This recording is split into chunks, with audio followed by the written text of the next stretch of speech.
J'ai eu l'occasion de tester quasiment toutes les plongeuses Seiko et du coup je me suis dit que ça serait bien de faire un petit top 5, enfin d'ailleurs c'est pas un top 5, c'est voilà mes 5 montres plongeuses que je préfère chez Seiko sous les 1500 €. Donc voilà, il n'y a pas d'ordre, je ne saurais pas les départager en fait. Donc la première, c'est une montre que j'aimais pas trop en fait de base avant que je la vois en vrai, c'est la Sumo. Donc là pour le coup j'ai choisi la SPB 103. C'est un client qui me l'avait envoyé pour changer le verre et l'insert. Je l'ai essayé et franchement j'ai adoré. C'est maintenant en fait c'est la plongeuse qui est le plus confortable pour moi. Donc dans cette plongeuse on a un peu tout ce que Seiko sait faire. Donc on a un beau 6h35 avec 70 heures de réserve de marche. Donc c'est un mouvement qui est automatique avec une précision qui varie entre -15 et plus 25 secondes par jour. En réalité c'est souvent beaucoup mieux. On a un verre saphir sur les nouvelles, sur les anciennes c'était pas le cas, mais maintenant on a un verre saphir. On a une épaisseur de 12,9 mm, un diamètre de 45 mm.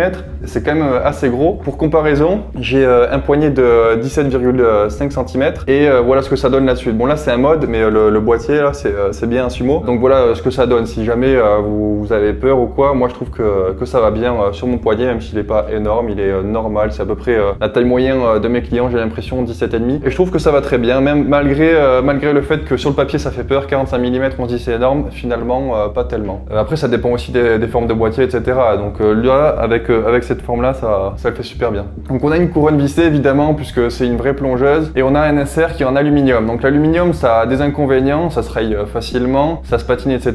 Mais voilà, c'est aussi un avantage. Il y en a qui aiment bien la patine et moi ce que j'aime bien sur l'aluminium c'est cet aspect là un peu brillant qu'on peut pas vraiment avoir sur la céramique. Enfin, comment dire, la céramique aussi c'est brillant mais c'est lisse. Il y a une espèce de grain en fait si vous voyez sur l'insert, je pense que vous voyez ce que je veux dire. Mais voilà, et ça du coup c'est la plongeuse la plus confortable pour moi. Voilà, c'était pas du tout le monde que j'aimais de base et jusqu'à l'avoir en vrai, d'ailleurs je vous conseille des fois d'aller voir quand vous avez des hésitations, vous allez voir les montres en vrai et souvent ça vous fait des espèces de déclics quoi. La deuxième que j'ai choisie, je rappelle il n'y a pas d'ordre, c'est la SPB 151, donc la Willard. Donc c'est un peu la réincarnation de la 6105, un peu à la manière de la SLA 033, sauf que cette fois c'est pas une édition limitée donc on peut l'obtenir très facilement. Si vous êtes fan du film Apocalypse Now, vous allez l'adorer. Honnêtement, je préfère cette version plutôt que l'original même. Donc là on a un diamètre de 42,7 mm et une épaisseur de 13,2 mm. Donc voilà, c'est une montre qui va un peu à tout le monde. Moi je trouve que sur mon poignet j'aime pas du tout. Je trouve qu'elle fait trop large bizarrement alors qu'elle est moins large que celle-là. Mais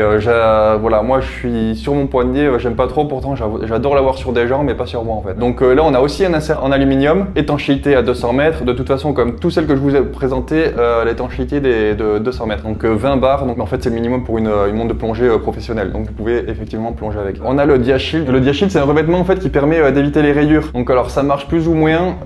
Moi je trouve que c'est pas foufou. Je vois pas trop la différence quand il y en a ou quand il n'y en a pas. Par contre quand il y en a, quand vous abîmez votre montre, du coup ça se voit en fait. Vous pouvez pas faire un polissage ou le rebrosser par dessus, ça sera pas terrible. Donc en fait c'est un avantage et c'est un peu un inconvénient en même temps le Dia-Shield et je sais même pas comment ils font ça en fait, quel revêtement c'est exactement. S'il y en a qui savent, mettez-le en commentaire parce que ça m'intéresse, j'essaie de chercher. Et en fait on n'a pas trop d'infos là-dessus. Ensuite il y a la SSC 807, donc c'est une édition limitée qui est sortie à 4000 exemplaires, donc c'est quand même beaucoup pour une édition limitée, 4000 exemplaires. Seiko adore dire édition limitée, mais voilà, il y a pas mal de pièces, 4000, il y en a assez pour tout le monde.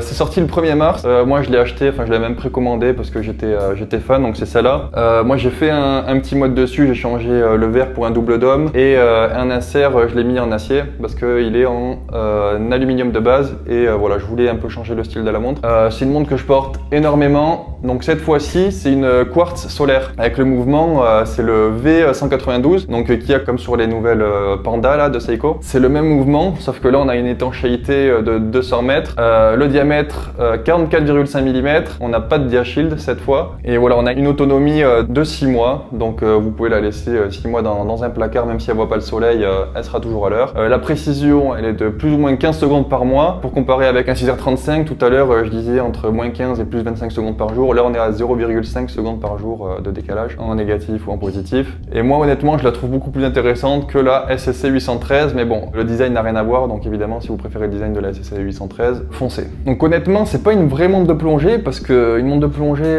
voilà, faut pas qu'elle soit chronomètre, ça fait beaucoup plus d'entrée d'eau, d'avoir en plus 2 boutons poussoirs, donc voilà, c'est pas une montre professionnelle on va dire, mais moi voilà, je voulais un chrono, je voulais qu'elle soit étanche à 200 mètres, et en plus j'adorais le style, et en plus c'est le même boîtier quasiment que la Sumo. Donc voilà, il y a des petits changements, il y a l'insert qui fait pas exactement la même taille, d'ailleurs j'ai dû l'adapter celui-là parce que c'est un insert de Sumo, et voilà, Voilà, donc moi le seul truc qui m'embête un peu sur cette montre, c'est vraiment le seul défaut et en plus c'est minime, c'est le petit bouton poussoir, celui-là, il me rentre dans cet os quand je suis comme ça. Enfin, elle est pas hyper confortable à cause de ça. Après, c'est peut-être dû à mon poignet, etc. Enfin, c'est sûr même. Donc voilà, essayez-la avant parce qu'il y a des fois, il y a des choses qui peuvent vous gêner ou vous y pensez pas forcément et en fait, en l'essayant, vous dites ben merde, en fait, elle est pas hyper confortable. Ensuite, on a la SPB 187, aka la MM200. Donc c'est un peu une mini MM300 comme les gens aiment dire. On a un insert en acier. On peut croire qu'il est en céramique, mais non, il est en acier. On a un diamètre donc du coup beaucoup plus petit. C'est cool pour ceux qui veulent une MM300, mais en fait qui la trouvent trop grosse. Elle coûte aussi beaucoup moins cher. On a voilà un diamètre 42,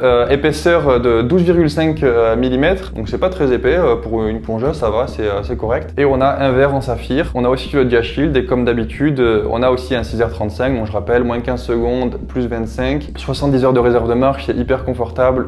C'est un mouvement que Seiko a énormément fait. Voilà, il a une réputation qui est très bonne. Voilà, c'est toujours la même base ça ressemble beaucoup au 4h36, 4h35, etc. mais avec des meilleures finitions, des matières qui sont un peu différentes et du coup voilà, on a une meilleure autonomie. Et ouais, je pense que tout le monde doit avoir au moins une montre bleue, je sais pas pourquoi.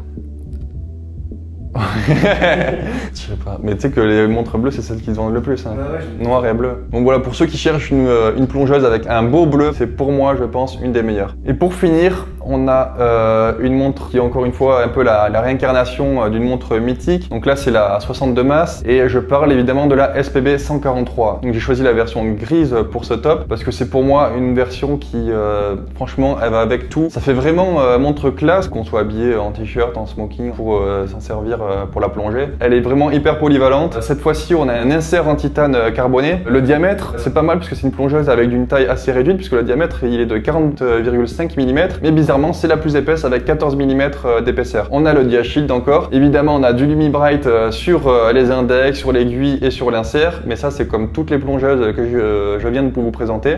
Seiko est très bon pour ça. Ils ont un Lumi-Bright qui est vraiment exceptionnel, qui dure toute la nuit. C'est-à-dire que si vous laissez votre montre à 22 h, que vous vous réveillez à 8 h du matin, que vous allumez pas votre lumière, vous pouvez encore lire l'heure 10 heures après. Elle a aussi un 6h35. En fait, toutes celles que je vous ai présentées dans ce top, elles ont un 6h35. Et voilà, je répète, c'est un mouvement qui est excellent, qui a fait ses preuves depuis un bon moment déjà. Donc voilà, ça reste une montre de plongée professionnelle, en plus d'être une montre hyper classe. C'est vraiment tout le savoir-faire Seiko qu'on retrouve dans cette montre, avec une sobriété absolue. Ça fait partie des montres qui, je trouve, elles sont sobres, mais en fait, elles sont remarquées. Je pense que si vous portez une montre comme ça, on va vous demander qu'est-ce que c'est comme montre. Alors que, je vais pas dire elle paye pas de mine parce qu'elle est quand même magnifique, mais elle a rien de hyper original et pourtant elle se fait remarquer. Je suis curieux de voir un peu votre top 5 à vous, dans quel ordre vous aurez mis ce top, et aussi si vous préférez d'autres montres, est-ce que j'en ai oublié d'après vous des montres qui auraient mérité plus que celles que j'ai choisies. Voilà, donc c'est fini ce petit top, c'était un petit top avec des montres que voilà, que j'ai vues, que j'ai testées, que j'ai essayé, etc.